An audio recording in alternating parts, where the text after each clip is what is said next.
پیارے بچوں، آج ہم آپ کو ایک بڑی اچھی کہانی سناتے ہیں۔ اس کا نام ہے اچھی تدبیر۔ ایک بوڑھے کسان کے کئی لڑکے تھے، مگر سب کے سب کھلنڈرے اور کام چور تھے۔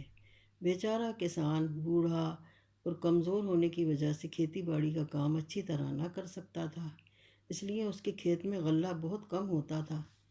ایک دن کسان اپنے بیٹوں کو ساتھ لے کر کھیت پر گیا اور ان سب کو پاس بلا کر بولا، پیارے بیٹو، اب میں بہت بوڑھا ہو گیا ہوں، نہ جانے کس وقت مر جاؤں۔ میں نے تمہارے لیے اس کھیت میں ایک جگہ بہت سا روپیہ گاڑ رکھا ہے، مگر افسوس ہے کہ اب میں اس جگہ کو بھول گیا ہوں۔ میں چاہتا ہوں کہ میری زندگی ہی میں تم اسے نکال کر آپس میں بانٹ لو، تاکہ بعد میں کوئی جھگڑا نہ ہو۔ تم اس کھیت کو ہر جگہ سے کھود کر دیکھو، مجھے یقین ہے کہ کہیں نہ کہیں تمہیں وہ روپیہ ضرور مل جائے گا۔ روپے کا نام سن کر لڑکوں کی باتیں کھل گئیں اور خوشی کے مارے انہیں رات بھر نیند نہ آئی۔ صبح اٹھتے ہی سب نے پھاوڑے اٹھائے اور کھیت میں جاتے ہی کھدائی شروع کر دی۔ روپے کی خوشی میں کسان کے لڑکے کئی دن تک لگاتار محنت کرتے رہے اور سارے کھیت کو کھود ڈالا، مگر روپے کا کچھ پتہ نہ چلا۔ جب سارے کھیت کی کھدائی ہو چکی تو کسان کے ایک بیٹے نے کہا، بابا، تم نے روپیہ کہاں گاڑا تھا؟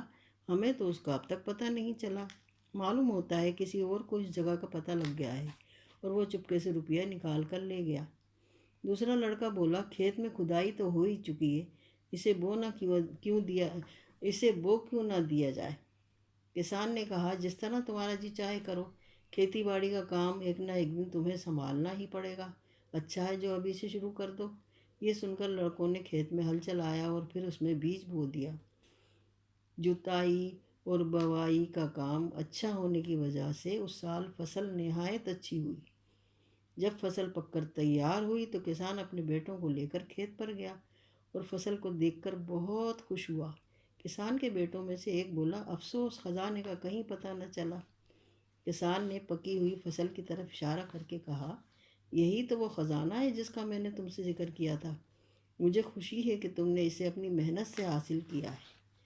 اچھا بچوں، کہانی ختم ہوئی۔ اب خدا حافظ، شب بخیر۔